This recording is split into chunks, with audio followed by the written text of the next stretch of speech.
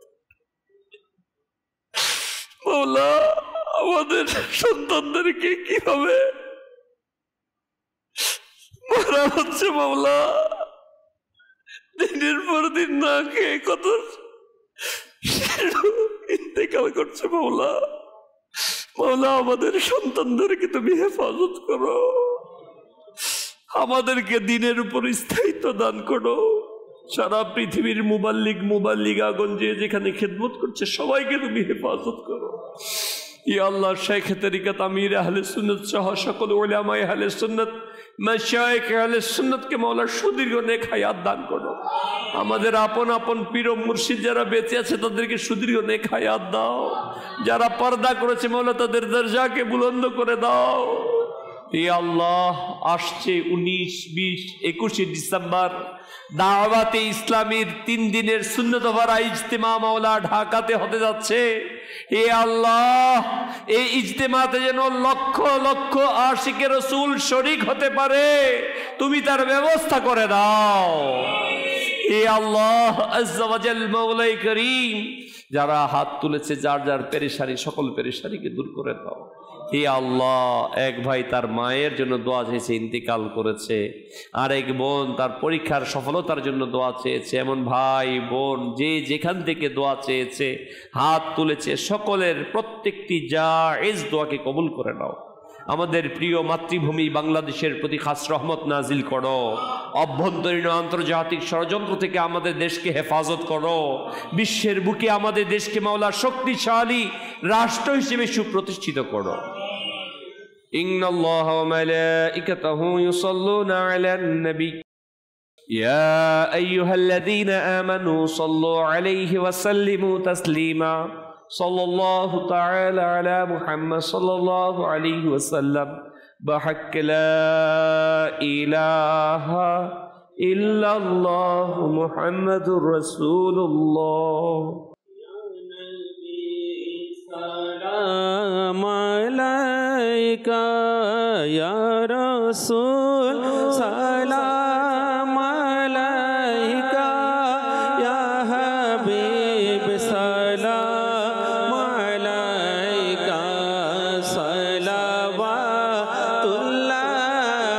আলাইকা ইয়া নবী, সালাম আলাইকা ইয়া রাসূল, সালাম আলাইকা ইয়া হাবিব, সালাম আলাইকা সালাওয়াতুল্লাহ আলাইকা। যখন হবে তোমার দিদার, তখন ঈদ হবে আমার। যখন হবে তোমার দিদার, তখন ঈদ হবে আমার।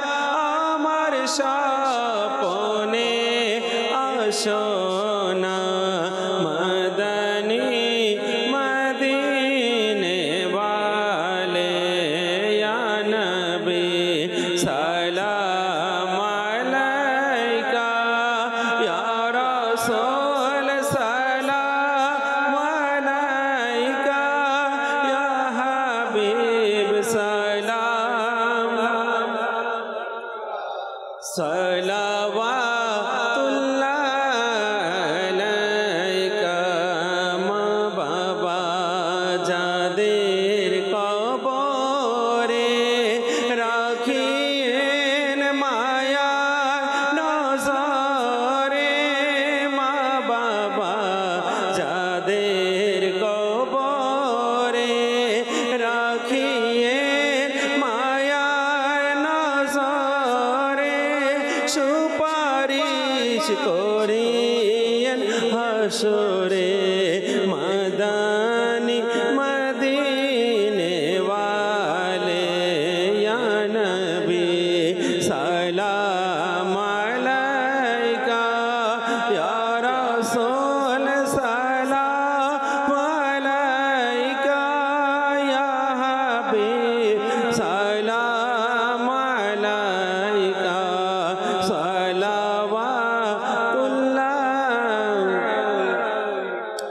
मुस्तफा जाने रहमत पेला हो सलाम, शमे बज में हिदायत पेला हो सलाम। गौसे आज़म इमामों का बन्नों का जलवाए शान कुदरत पेला हो सलाम। डाल दी कल्बों में अज़मते मुस्तफा सैयदी आला हज़रत पेला हो सलाम। फैज़ों से जिनके ला हो नमाज़ी बने, फैज़ों से जिनके ला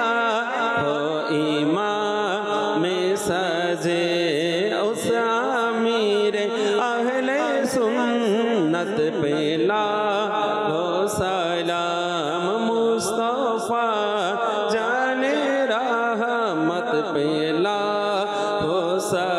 सलाम शमे बज में हिदायत पे लाखों सलाम। लेके या रसूल अल्लाह व अला आलिका व सहाबिका या हबीब अल्लाह। सुब्हानक अल्लाहुम्मा व बिहम्दिका ला इलाहा इल्ला अंता अस्तगफिरुका व अतूबु इलैक। सुब्हानक अल्लाहुम्मा व बिहम्दिका ला इलाहा इल्ला अंता अस्तगफिरुका व अतूबु इलैक। सुब्हानक अल्लाहुम्मा व बिहम्दिका ला इलाहा इल्ला अंता अस्तगफिरुका व अतूबु इलैक। इन्नल्लाह व मलाइकतहु युसल्लूना अलन नबी या अय्युहल्लज़ीना आमनू सल्लु अलैहि व सल्लिमू तस्लीमा। सल्लल्लाहु तआला अला मुहम्मद सल्लल्लाहु अलैहि वसल्लम बहक़्क़ ला इलाहा इल्लल्लाहु मुहम्मदुर रसूलुल्लाह। जिनकी